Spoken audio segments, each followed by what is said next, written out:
nobody named Boyd Freeman had anything to do with it. He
Hello. Hi, everybody. Hello.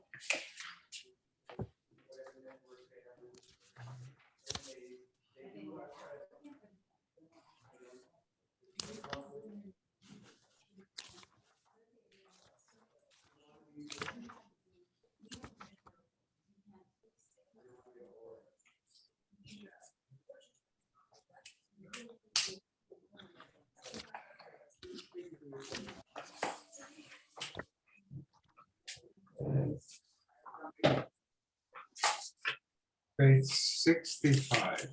Correct. I remember Carl once, Carl Jameson, don't change that those people will change, they have a reputation out there already. They adjusted to what they want. Hi, Harold. Hi, Harold. On page 65, 11, in the box there. 65, Yes. Field Tefillah. Hello, Harold. got it. Sorry. So, in the previous shiurim in Shemona Esrei, we have discussed some preliminary issues. For example, the proper time for when you daven, what activities are forbidden before it's recited. Here, in this year, we will begin discussing the halachic issues concerning the Shemona Esrei itself, starting with the question of the level and source of the obligation of tefillah in general, Shemona Esrei in particular. Right? There's a concept of tefillah, and then there's a concept of Shemona Esrei, which is the specific form of tefillah. There are other ways of davening besides Shemona Esrei, but we're going to be dealing with both issues. I don't want to get that light in the mirror. You want a light? No, I have a light. I'm just going to move over here for a minute. I can bring you a lamp. Say again? No, You need a just lamp? because the light. So the Gemara Masechta Tainis derives the obligation of tefillah from the verse, and to serve him with all of your heart, right? Ve'ahavta es Hashem lokecha, v'chol levavcha, which the Gemara interprets as referring to tefillah, the Tanya. Le'ahava es Hashem lokechem lo'avdo, b'chol levavchem. What is the avoda? What is the service that's in your heart? And the Omer is that tefillah, it's davening. Now the Rishonim disagree as to whether the obligation of tefillah is midoraisa, using this pasuk as the source for the doraisa, or is it only M'Rabanan? And the pasuk is cited as an asmachta. We've had the concept of an asmachta before. For example, it says, "L'kachtem lachem bayom harishon pri eitz hadar kapos tmarim." You shall take on the first day the lula. That's a mitzvah saseh. The pasuk tells you what to do. That is clearly a deraisa. Many other times, the Chachamim have a rabbinic mitzvah, and the Gemara will quote a pasuk, and the Gemara will say, "Well, we need a pasuk." No, it's only an asmachta. It's something that the Rabbanon leaned on. The word asmachta from the word somech, to lean on. Leaned on it as a derivative source, but not that it's a doraisa. And, the various codifiers of the mitzvahs, the Rambam wrote a sefer mitzvahs, there's sefer mitzvahs gedolos, sefer mitzvahs ketanos. The Rambam has a sefer called Milchamos Hashem, where he argued the Rambam listed his 613 mitzvos midoraisa, and the Ramban says, no, I argue on this, on this, and this. So, for example, the Rambam doesn't include mitzvahs Yishuv Eretz Yisrael as one of the target mitzvahs. The Ramban does. And there's arguments. What the Rambam says it's a general mitzvah klali, so it's not. It's not a specific mitzvah d'oraisa. So that's what the Gemara here is referring to. That it's machlokas whether this pasuk serves as a source for a d'oraisa din, or is it only rabbanon and an asmachta. They work well. The Rambam. Let me just see here. 1 second. Okay. The Rambam writes that tefillah is chiyuv d'oraisa, and he brings in the Sefer HaMitzvahs, a mitzvah chamishi si shetzivanu la'avdo yis'aleh ukvar nichpal tzivuz yapamayim. In fact, it's repeated many times in the Torah. Omar, it says in Mishpatim, Vavan Tebes Hashem Lokecha. Then it says in Re'eh, V'osota avodu, you shall service him. V'omar v'osota avod. V'omar ula avdo, right? Le'avas Hashem Lokecha ula avdo. It's all avoda. And avoda believe that the Gemara said. V'afal pishis ze'at sivi, who God came in at sivu makololim, what the Rambam means here is, for example, we talked about Yishuv Eretz Yisrael. He held that that's a mitzvah klali, because it's a general mitzvah. There's so many mitzvahs that are tolui in Eretz Yisrael. Truma, Meiser, going up to the base of Migdash, everything. It can only be done in Eretz Yisrael. So the Rambam had a principle that their general mitzvot are not counted as one of the Tariq mitzvahs. He says, even though this is also a general klali kind of thing, and according to his specific rules, it shouldn't have been counted as a specific mitzvah, it's included as a specific activity. Here we go. On the other hand, the Ramban writes in his glosses to Sefer HaMitzvahs, that the mitzvah of tefillah is midrabanan, and brings proof to it from an explicit Gemara in Brachos. The Brachos? In Brachos. Says Sagas HaRamban, this is the Ramban fighting the Rambam. Veinas kama b'zeh. The Ramban, who's normally very respectful, right? The Ramban lived after the Rambam. The Ramban refers to the Rambam as Moiri V'Rabbi throughout his writings. But the Ramban doesn't have a problem arguing halachically with the Rambam. And as I said, in the Milchamois and here in the Asogos is one of these examples where he doesn't agree. Shekvar bira chachamim b'Gemara tefillah rabbanon. The rabbis of the Gemara already told us that tefillah is rabbinic. K'moshe Amru b'shlishi shel brachos, in the third parak of brachos, le'inyan balkari, someone who's had a seminal mission, shekoi kriya shema, u'mavarach al hamazon la'achrav. So someone who's a balkari can read kriya shema. He can make the birchas hamotzi and the birchas hamazon afterwards. However, eino mispala, but he cannot daven. V'helu atam hazeh, ela kriya shema birchas hamazon deraisa, tefillah drabanan. The Gemara there in explaining why a balkari is allowed to recite kriya shema and birchas hamazon is because they are midaraisa, but tefillah is drabanan. However, the Ramban agrees that in a time of distress or war, then the requirement of tefillah is midaraisa. Umar shedarshu b'sifri ekev. Right, the Sifri is one of the midrashic books like Breishis Rabbah, Medrash Rabbah, the Mechilta, Sifri, Sifra. These were Tanaitic pieces of literature that went pasuk by pasuk. Some of it is halachic material, some of it is agadic material.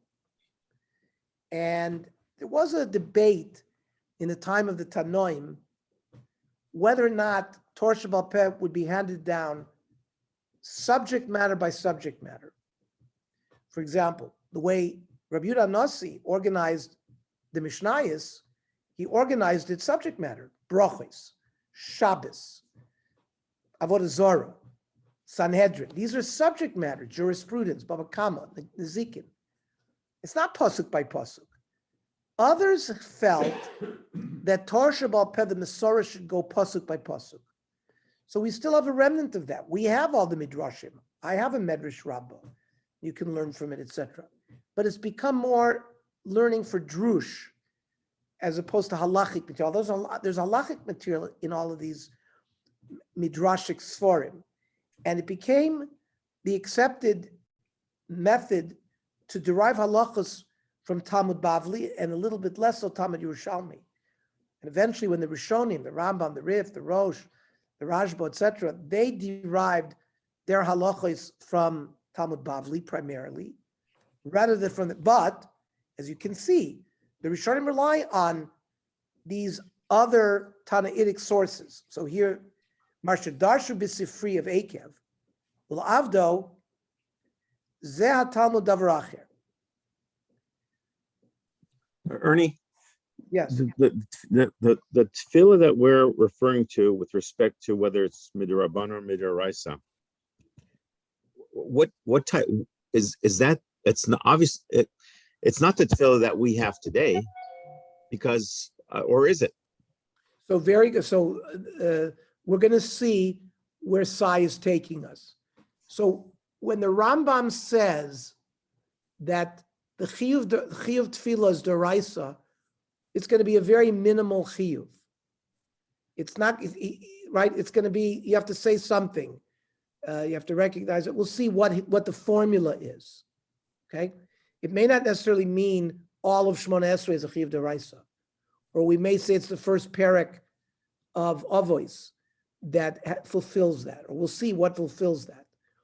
So that's exactly correct. Right now, we haven't fully defined what do we mean as tefillah.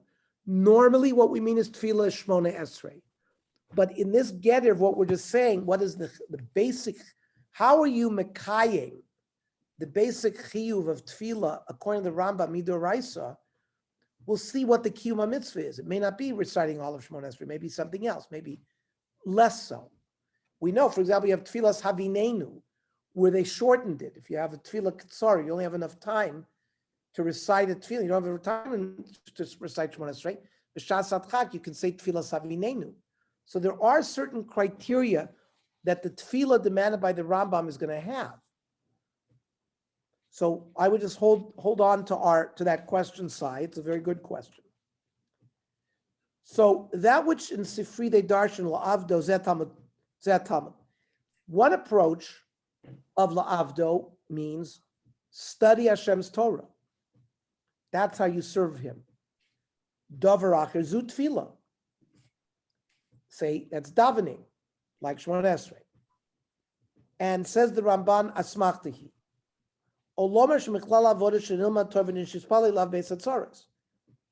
That in general, serving Hashem is studying Torah and davening to Him when we're in trouble.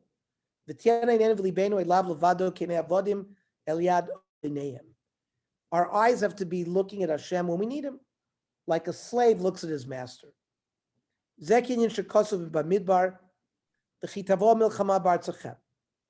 It says you will be having war.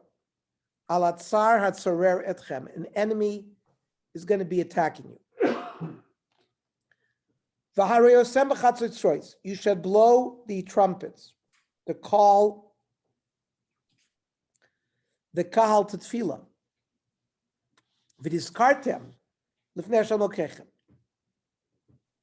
So that Hashem will remember you. Sounds like the Ramban is now modifying what he said, that there may be a mitzvah d'oraisa to daven to Hashem when we need it, when we're in a state of war or other tsar. So, although the Rambam and the Ramban dispute whether daily tefillah is obligated in Pritzl Midoraisa, there we see the Rambam says yes, the Ramban says no. they agree that the text of the Shmona Esrei was initially formulated by the Anshe Knesset Agdola, the men of the Great Assembly, who were a group of 120 prophets and sages that lived at the beginning of the Second Terah period, that formed the Beit Din of Ezra at the time.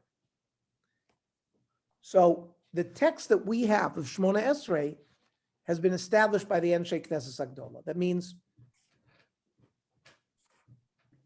prior to the Bayis Sheni, Bayis Rishon, there was no text of Shmona Esrei. Somebody came to the Beis Hamikdash, you brought a korban.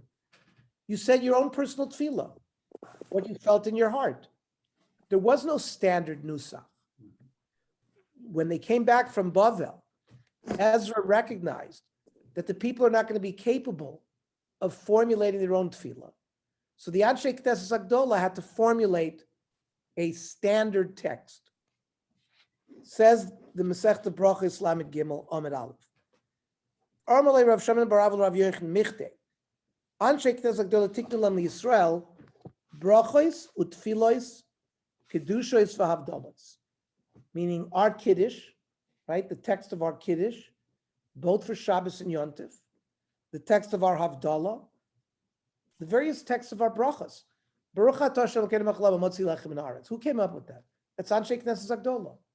And all the brachas we have, on the lightning, on the thunder, the Birchas Nenin, and the various tefillos we have,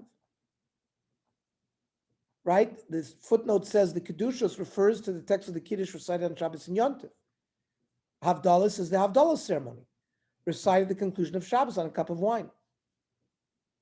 And as well, you insert the Atachoin Antanu into the Shmona Esrei. That was also written by Anshe Knesset Agdola.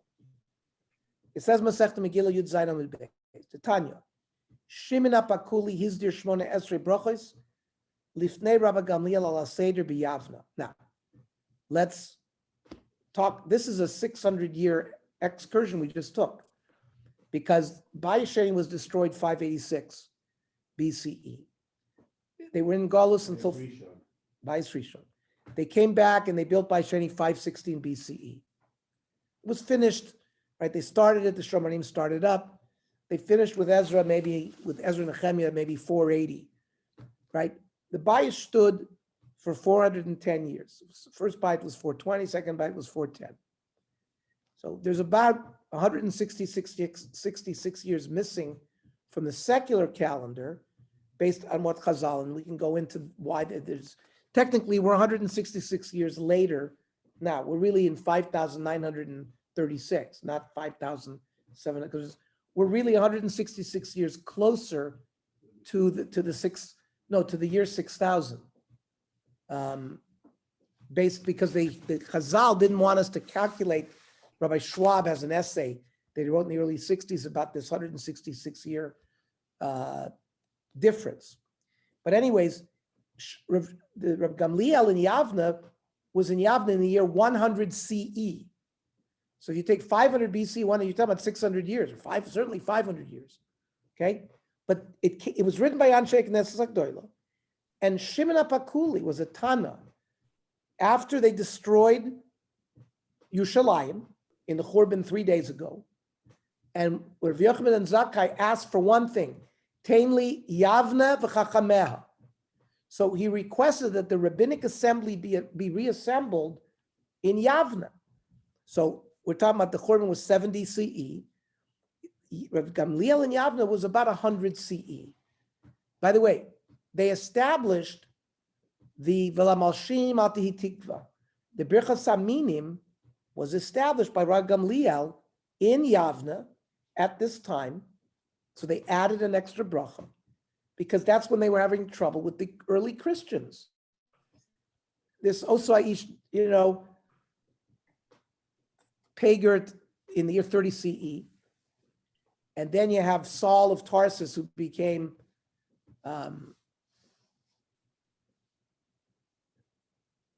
Paul, right? He was initially Saul of Tarsus, and then he became Paul, and the Jews did not accept any of these prophecies. So in the year 50-60, Paul circulated among Greece and Turkey all the 4 books of the New Testament were written about the year 40-50 CE, is what the historians think when they were written. And so the debate, and they tried to make inroads among Jews. And that's why you have in Talmud Bavli, Omar min zeh, right? The minim, min comes from the word mem yud nun, maimin yeshu notzri, min, maimin yeshu notzri. So Rabbi Gamliel, they were afraid that minim were davening for the Amud. So they created this bracha. They wouldn't get up and say such a bracha. So it weeded them out from being chazanim. And that's all, so you see it happened about 100 CE. Now, the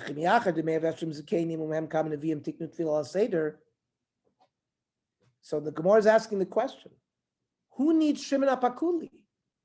If Ezra Soifer, and there was Malachi, Chagai, and Zechariah, the last 3 Nevi'im of Treyasar, were also part of Anshe Knesset Agdala. Mordechai, of the Esther story, Daniel, they were all part of the Anshe Knesset Agdala. So that's what they mean, that they were Nevi'im, because Mordechai was a Navi, as was Daniel. That's why we have Sefer Daniel. And Malachi, Chagai, and Zechariah, we have those Sefer Nevi'im, so they were Nevi'im. So if they were Mesakein, the Shemon Esrei, what do we need Shimon HaPakuli in the year 600? Shachachum v'chazer v'sidru. So the Gemara says they were forgotten, and Shimon HaPakuli had to bring them back. It's a wild Gemara. It's just interesting to note that Rabbeinu Hananel is a Rishon in the year 1000, 1100, and the Meiri is about 1100, 1200, major Rishon, do not mention Shimon HaPakuli in their text of the Gemara. It would seem that in their opinion, he's not involved in the transmission of the Shemona Esrei, which were never forgotten, as it's difficult for the entire people to forget a set text recited every single day. I mean, most Jews can recite Shemona Esrei by heart. So it's hard to imagine that this was forgotten. See also the Shita Mikubetis and Brachos, who suggests that even if Shimon HaPakuli did arrange the brachos again in accordance with the printed version of the text, he only rearranged the order of the brachos, but the people never forgot the text of the brachos, meaning the people remembered the brachos, but they forgot the order, what comes first, and the Gemara there brings the order. Atachoynein and then Slach Lanu, the order is brought down. Okay, the Rambam also records that the Anshe Knesset Agdala formulated the text of the Shemona Esrei so that everyone would be capable of formulating their praise and request to Hashem with the appropriate Hebrew words. Rambam Hilchos Tefillah. This is now, the Rambam is Yara Chazaka, the Mishnah Torah, where he's codifying laws. Kivin Shagalu Yisrael B'meinu V'chad Natzara Rasha. The Rambam, as he sometimes does, gives us a history lesson. He says that in 586 BC, Nebuchadnezzar came, destroyed the temple, and took the Jews into exile.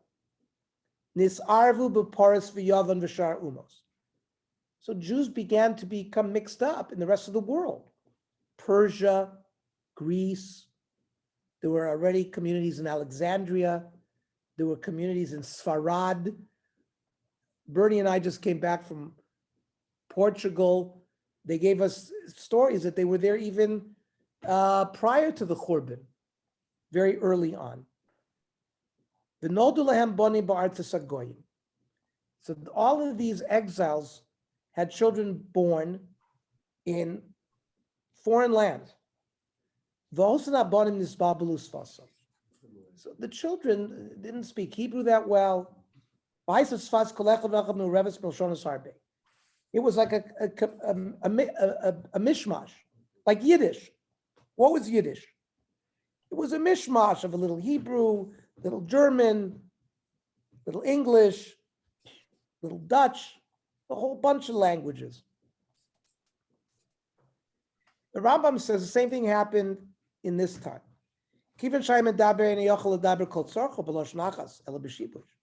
So people couldn't speak properly without being confused. Shenamar uvneim chatzi medaber ashdodios. In Nehemiah, it says half the people spoke Ashdod, which was a province of the Persian Empire, near the city of Ashdod, controlled by the Plishtim. And they couldn't speak Jewish. That's a quote from Nehemiah.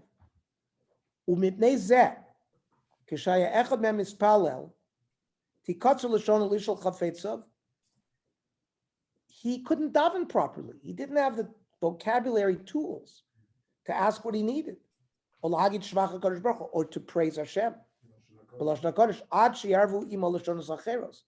He would have mixed other languages in it. We know Hebrew is the perfect language. Kivin Shara Ezra Beis Din Okach. Ezra Beis Din saw this. So he established Shmon Esrei. Shalosh Rishonesh Shvach Lashem. The first three brachos, Magen Avram, Machayim Mesim, and Hakel HaKadosh, are praises to Hashem. Shalosh Achronos Hoidoya. The last three are thanking him, Moidim. B'emtsoy is so you have 3 and 3. So you have 12 middle ones. Yesh ben shelis kol advarim shem kamo avos l'chol chevtzei ish v'ish l'tzrecha et tzibur kulam. These are general, avos means like av malacha, general categories of things that people need. And for the tzibur, for example, we daven es tzamach David avdecha me'eres atzmiyach. That's not a personal tefillah. That's a tefillah that the tzibur makes, that we want Mashiach to come. Atachoyne la'adam das is a personal tefillah for us to have wisdom. Kidei shiyu aruchos b'fi hakol v'lamdu oson. So it was written this way, so it would be very clear in people's mouths. V'tiyat tefillas elo halogim tefillah shlema k'tefillas b'alei aloshon hatzocha. The eloquent, complete. That's why they came up with a standard nusach. If you call Yisrael Kadesh Inyan Kol Bracha Aruch B'Fiha Elig, would be proper to express yourself that way. The Nefesh HaChayim, Rav Chaim of Volozhin. Let's put him in context. He's the Talmud Muvak of the Vilna Gaon. The Vilna Gaon passed away about 1800. So the Rav Chaim Volozhiner lived in that time, 1800, 1820, and he established the Volozhiner Yeshiva. What is that? That's basically the first yeshiva like we knew it, as we know it. And all of the yeshivas followed the Volozhiner Yeshiva, like Mir and Slobodka and the other Grodno, the other yeshivas in the Lithuanian world followed that pattern. Prior to that, there wasn't a central place where people came to study. Everybody learned in their shtibel, in their shtetl, with the local Rav, and they weren't sent to a central place. But that changed with Rav Chaim Volozhiner. The Netziv, the eventual Rosh Yeshiva in 1892, closed the Volozhiner Yeshiva because there was a mandate to bring Russian language into the Volozhiner Yeshiva, and he closed the yeshiva at that time. There's a lot written historically about these episodes. 1 second.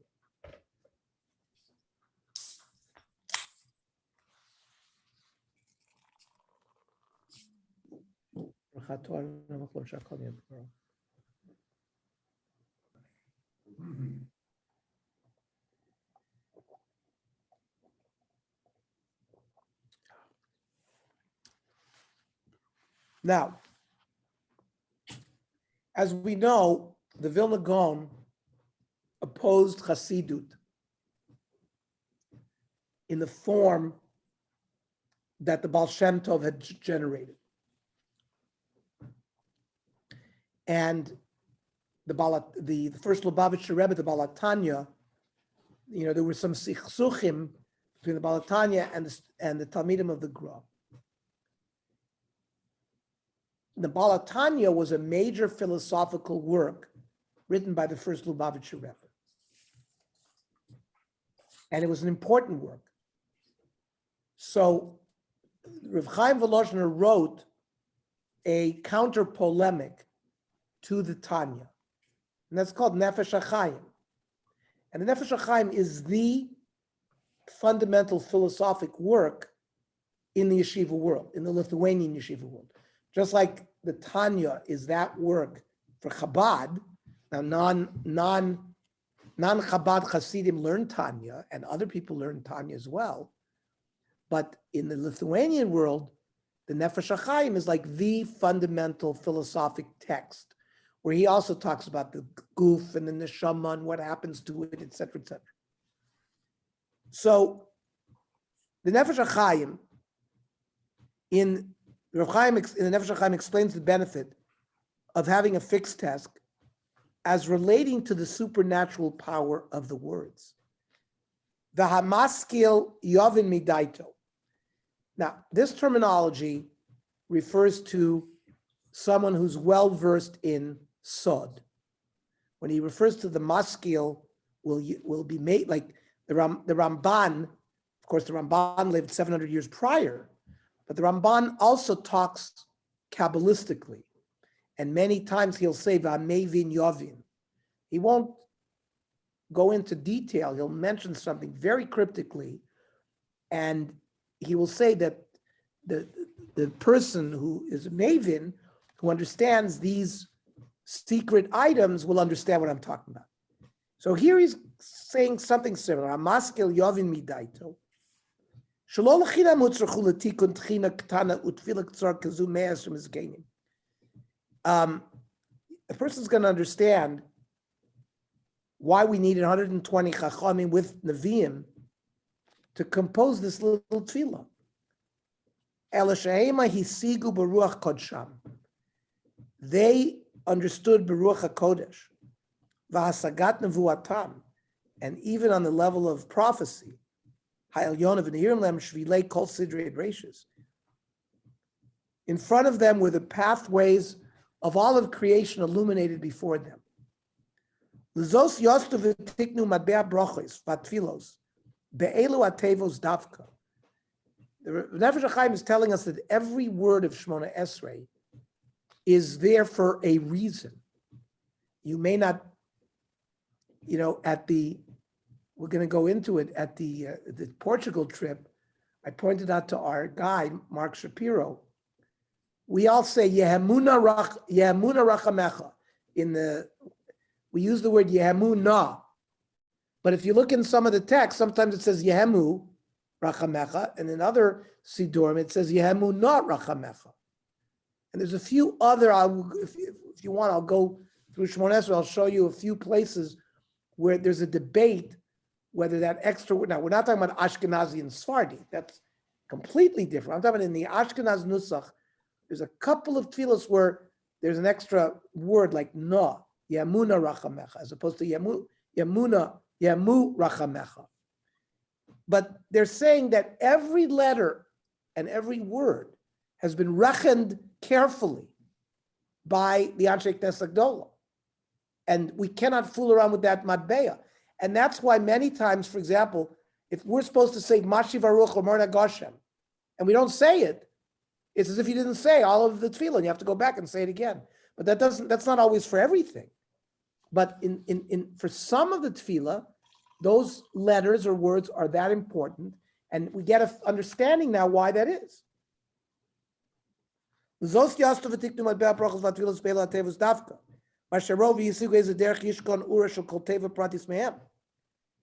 understood each word and each letter. The Nefesh HaChaim's general outlook in his Sefer is that everything we do here in this world affects the upper worlds. When we shake a lulav, something is moving up there. It's like everything is tied like by a string to Shamayim. Whatever we do, he gives tzedakah, it affects the olamas. So and when we daven Shemona Esrei properly, it affects the Olamas. So it's not Stam Mazoi that the Anshe Knesset Agdola wrote these words.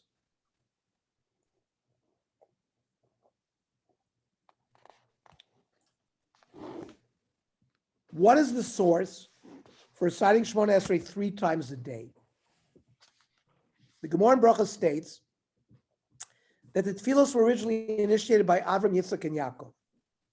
Avram tikein tefillah shachris, shenema vayashkem Avram baboiker, el hamokom asher omad sham. Avram woke up early in the morning to the place. Ve'ein amida, right? When it says asher omad sham, ein amida el tefillah shenema vayamod Pinchas vayipalel. In Tehillim it says Pinchas stood and davened. So the lashon of amida by Avram refers to davening. Vayamod Pinchas vayipalel. The word is vayipalel. So that's tefillah. Yitzchak tikein tefillas mincha. Shenema vayitzchak vayetze Yitzchak lasuach basadeh lifnos erev.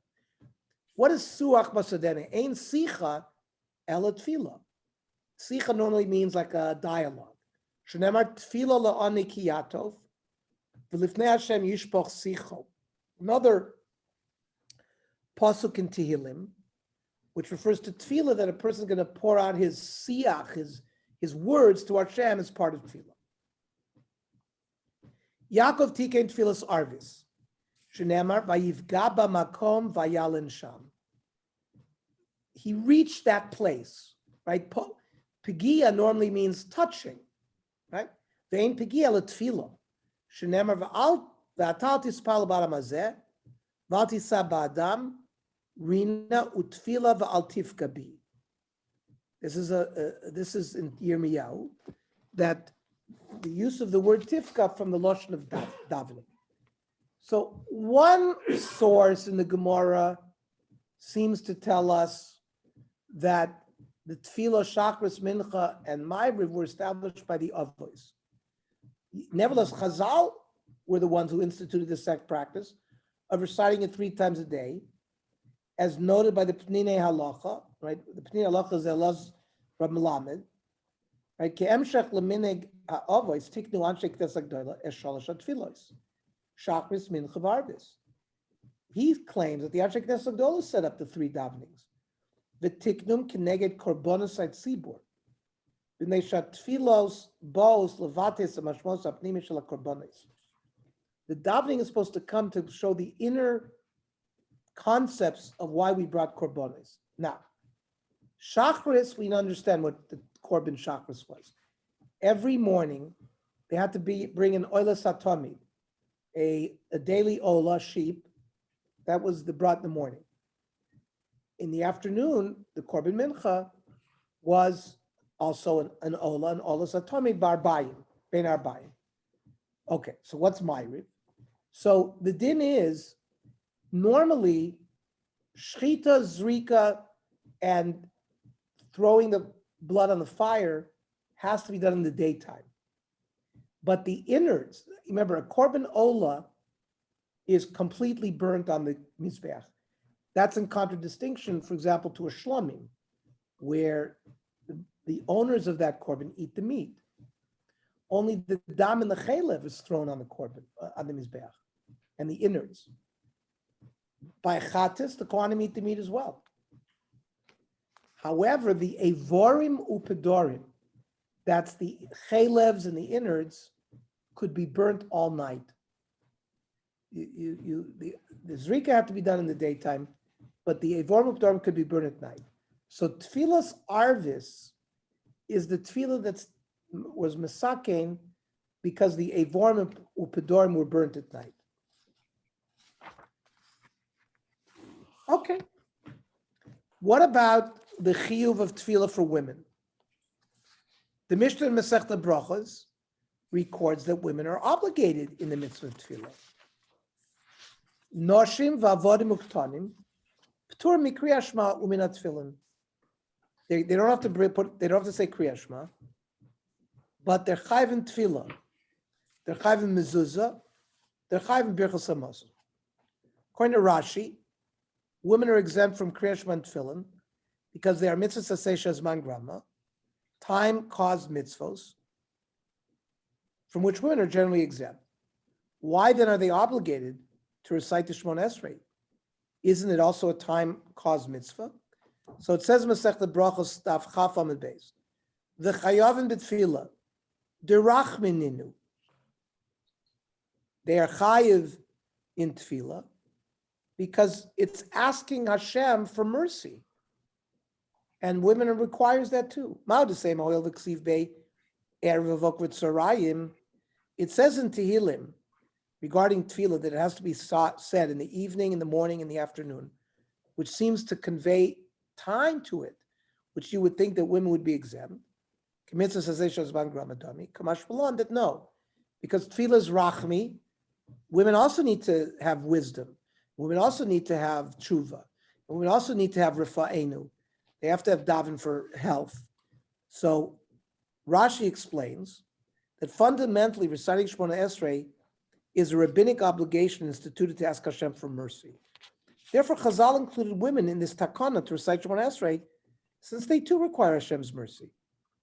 Says Rashi, "V'chayavim b'tefillah, the tefillah rachmihi, u'midrabanan."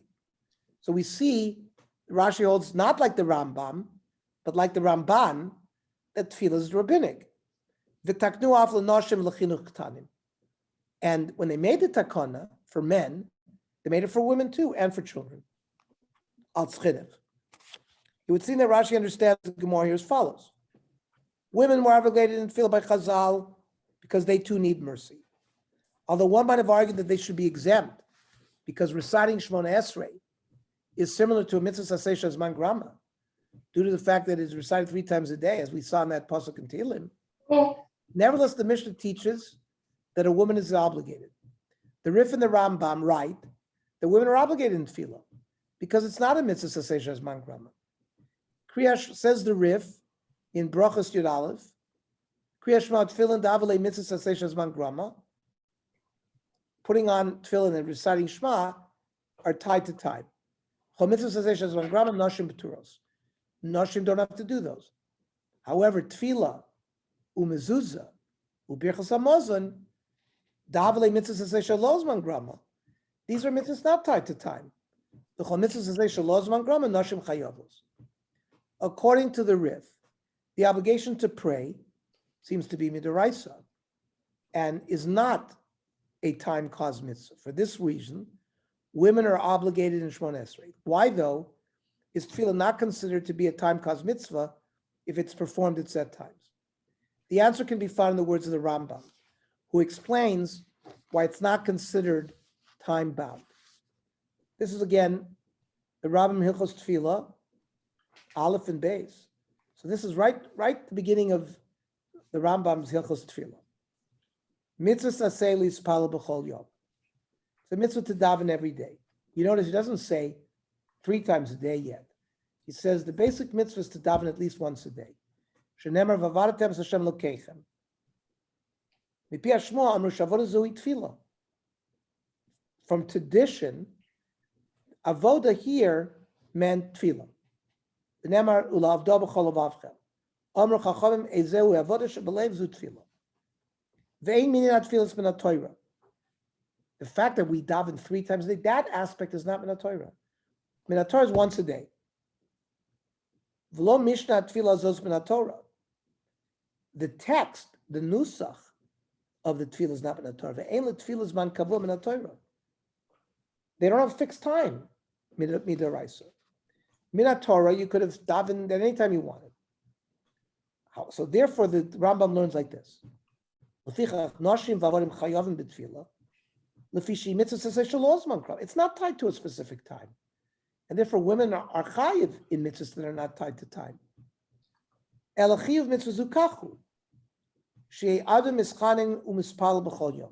Person every day has to daven in front of Hashem. And what is the criteria? He has to say praise. He has to ask his needs. In a sort of a supplicant manner. And then, so this is a format. Praise, You ask, and you conclude with a praise with thanking. So according to the Rambam as well as the Rif, at the biblical level, the mitzvah to pray has no set time or text. So this goes into what Sai was saying a little bit, that according to the Rambam and the Rif, the basic need, you could praise Hashem, you could request what you wanted and praise him again and thank him, and you fulfilled and you do it once a day. And in Torah, you fulfilled your mitzvahs tefillah midoraisa. Now, the Rabbanan added to the mitzvah. Rabbanan said, no. You have to say a certain text. You have to do it 3 times a day at a certain time. That aspect is rabbinic. Just like, for example, there's Kiddush, Shabbos. The Chachamim established that you have to do it ala kos. Ala kos is not midoraisa. Saying Kiddush ala kos is a rabbinic enactment. Kiddush is midoraisa, but saying Kiddush ala kos is a rabbinic enactment. I compare it here, I analogize it here, there's a basic chiyuv. How to do the chiyuv? The Rabbanan explained to us how to do it.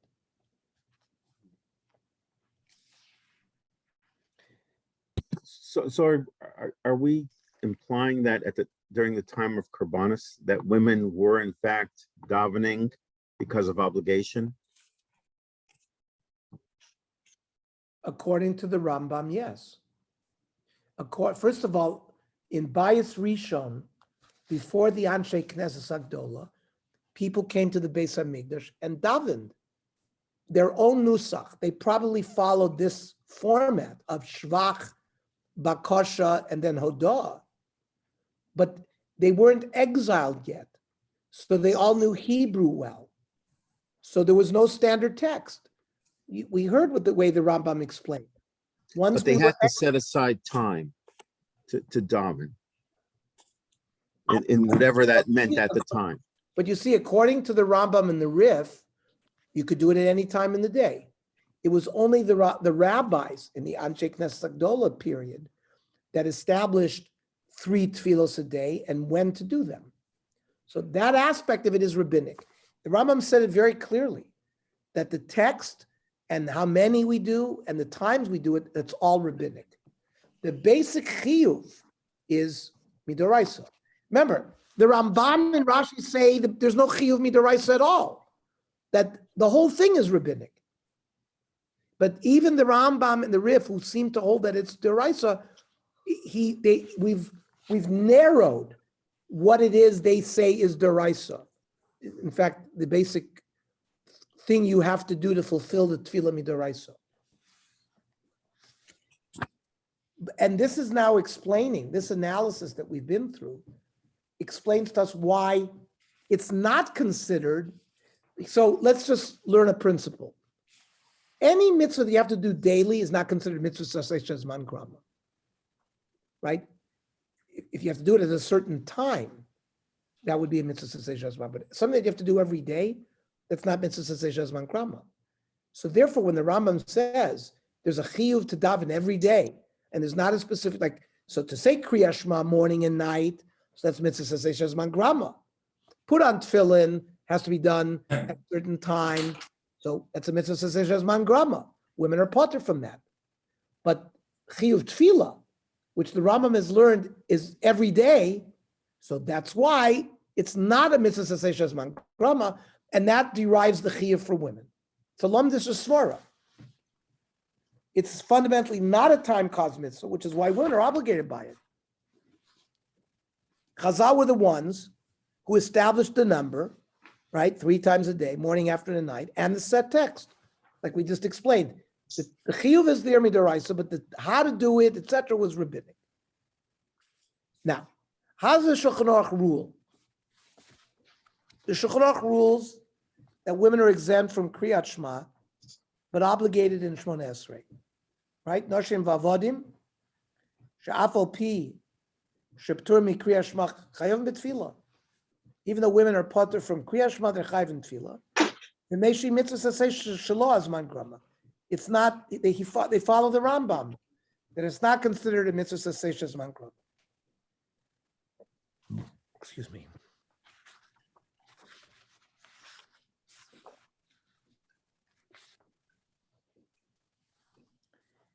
The simple reading of the Shulchan Aruch indicates that he follows the position, we're on page 72. Indicates he follows the position of the Rif of the Rambam, that tefillah is a biblical mitzvah. The Magen Avram agrees with this analysis and adds that although Chazal instituted the obligation to recite Shemona Esrei 3 times a day, according to Shulchan Aruch, women are only obligated in the mitzvah d'oraisa and may fulfill their obligation through a short request. So this is a huge Magen Avram.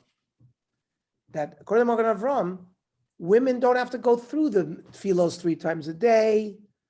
They don't even have to recite the text of Shemona Esrei. They can follow the Rambam's Chiyuv Midoraisa with a short text. Right? Kain Kosav Rambam, the sphere related tefillah mitzvah saseh doraisi. The Chsiv Lavda b'chol avavchem. Ach midoraisa die b'pam b'yom v'chol nusach sheyirtzeh. The Rambam says that really min Torah, you can fulfill it 1 time a day and with any language you say. V'lachein noagu rov noshim. Right? The Magen Avram lived in 1600, 1700. So in his time, most women's practice was she'ein mispalalos b'tmidius. They don't daven 3 times a day. Right after they wake up and they do Netilas Yadayim, they request something from Hashem. Umi doraisa daibaza, and therefore they fulfill their mitzvahs to say doraisa. He says he's not sure. Maybe the Chachamim as well didn't create a further chiyuv for women. So according to Magen Avram, the Rif and the Rambam hold that women are only obligated in the minimal requirement of prayer midaraisa, which is a small request, but they are not at all obligated to recite the actual Shemona Esrei. The Magen Avram adds that the Ramban and most authorities disagree with this and hold that the obligation for tefillah is midrabanan. And on this basis, the Mishnah Berurah and other later authorities conclude that according to this latter view, women are obligated to recite Shemona Esrei 2 a day, Shachris and Mincha. Kol zel adasa Rambam, Shirag Zmani Atfila, when he says, when the Magen Avram said that women can get away with a short tefillah, he says it's only according to the Rambam, that it's only the times that we have to do 3 times a day, hey midivri sarfel of ikar mitzvahs tefillah min Torah, but that the ikar tefillah chiyuv is min Torah. Because of a Magen Avram shal pitzvor zu nog rov anoshim sheim mispalim yudches b'tminyos. Based on this Rambam, the Magen Avram already concluded that women don't have to do the Shemona Esrei, Shachar ve'erev, morning and night.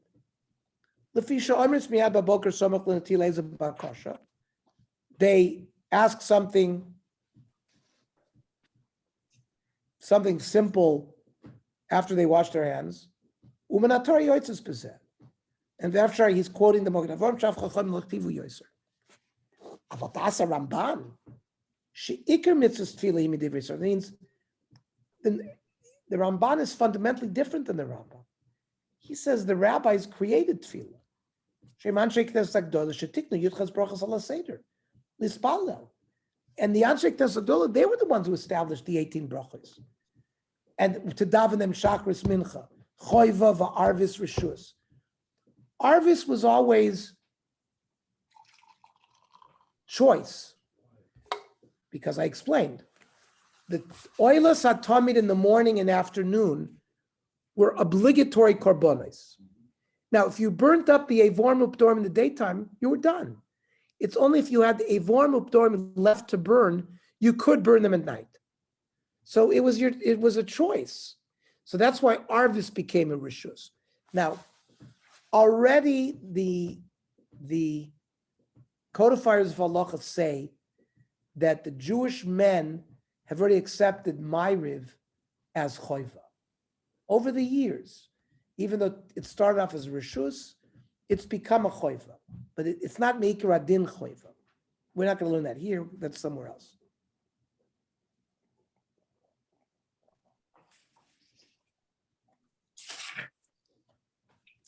But this is an important Mishnah Berurah. V'aval pi shu mitzvah saseh b'divrei sofrim shazman grama. Now, comes out, according to the Ramban, the rabbis established davening 3 times a day. Well, then it's a mitzvah to say shazman grama. Now, normally, Nashim P'turos become mitzvah to say shazman grama. Afilim divrei sofrim. The rule that women are potter is not just mitzvah to say shazman grama midiraisa, it's also midrabanan. Kigon kiddush halavana. Right? The Mishnah Berurah says Kiddush Levana is a rabbinic mitzvah. And women are not obligated to it because it's specifically at a specific time that you're supposed to do it. Afal pichein chayvu osam betfilas shachris mincha k'mo anoshim hoel utfilas hi bakoshes rachmim. So the women were given an obligation to daven shachris and mincha. Remember, Arvis is a reshus, so we're not going to create men who daven all the time in shul. It became a choiva for them, but women don't do that. So at least shachris and mincha, according to the Mishnah Berurah, women need to do. V'chein ikar, ki chein das rov poskim, chein ichriya b'sefer shagas aryeh, and achroin al ken yesh lazil nashim tispal yudches. So we should tell the women to daven shmon esrei shachris and mincha. The Nachon Gamkin shekiblu aleinu machul shamayim. This we learned already. They should say Shema. Dainu shiyom al koponim Shema Yisrael. The Yom Gamkin birchos emes v'yotzev k'dei lispach kulo l'tfila. They should say the bracha after Shema to be soymech kulo l'tfila. K'mo shekosav v'mogen Avram. V'chol zalin in shachrus u'mincha. Val tfilas arvis shu reshus. But my review, even for men, is just not obligatory. We can choose to do it. Like I said, even though Ma'ariv has been accepted as a choiva mikol makom anoshim lo kiblu alein, the Ruba name is Sapalim Arvis. The women haven't accepted Ma'ariv, and therefore they don't have to do Ma'ariv. Now, utfilas musafim, the Tzlach was the Noida Yehuda, who lived in Prague 1780 to 2000. He says that they are potter from Musaf. The reason for that is because they were potter from the Machzis HaShekel. And you bought the Korban HaMusafim for the Machzis HaShekel. Sefer Bar Avram posed to Chayavos. The Magen Giborim, so it's machlokes achronim whether women are potter or not by Musaf. The practical halachic conclusion that emerges is that Ashkenazi women should recite the Shmona Esrei Shachris and Mincha every day. According to some views, they must also recite Musaf on days when it's recited. 10. We'll see what we say for Sephardic women. Okay, I'm going to stop here and ask people if they have questions or comments. Okay, I see that we don't have any. So Right, I have a question. Can you explain again this thing about the error in calculation about 166 years? The first time I ever heard this. okay, well, the Chazal say, I can't quote you the Gemara by heart, that the Bayis Rishon stood for 420 years, and Bayis Sheni stood for 410 years. That's the chronology that Chazal give us in one of the Masechtos. So, but secular history by Herodotus, so if you look in the history books, they'll say that the first temple was destroyed 586 BCE. They came back, Cyrus gave them permission to come back 516 BCE. Okay, and we know that it was destroyed 70 CE. So do the calculation. 516 plus 70 is 586 years. Well, what about Chazal? They said it only stood for 410 years. Or excuse me, just the opposite. Bayis Rishon stood for 410, and Bayis Sheni stood for 420. So there's 166 years missing in the Chazal's calculation as we compare it to the regular calendar. Not only that, we know that there are the Herodotus. Herodotus is the first historian. He wrote history in Greece in the years 480 BCE. He wrote about the Peloponnesus Wars. The wars, when the Persian kings they tried to fight Sparta, and then they fought Athens. The Peloponnesian Wars he wrote Herodotus. He gives us the names of 10 Persian kings that ruled. Now, Chazal, if you go through Masechta Megillah, they only have 4 kings in that period.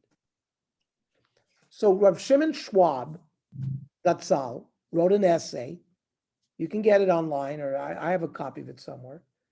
By the way, it's been removed. It's one of these things like people had Sfarim had Haskamas of Rav Kook, and then now you don't find them anymore.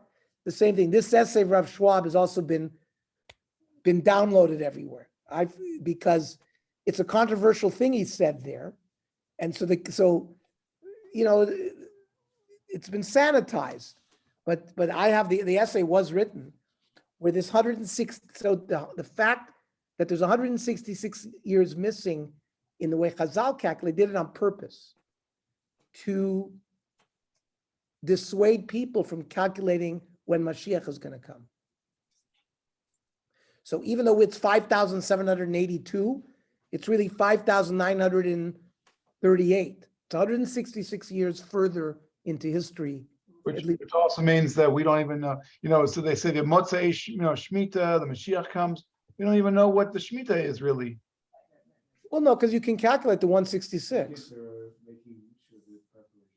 But anyways, what you're saying is they say that the world has to end at year 6,000.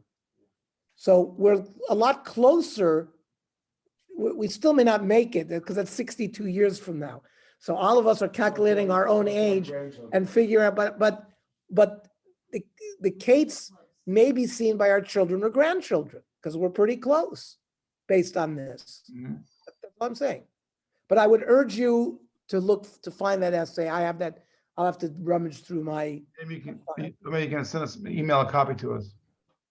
Yeah, absolutely. Because it's fast. This whole, and by the way, Chakira, the journal Chakira has a number of scholarly articles dealing with the 166-year missing that take a different approach than Schwab. Mhm. So I'll have to find some sources from the Chakira as well. Okay. Okay.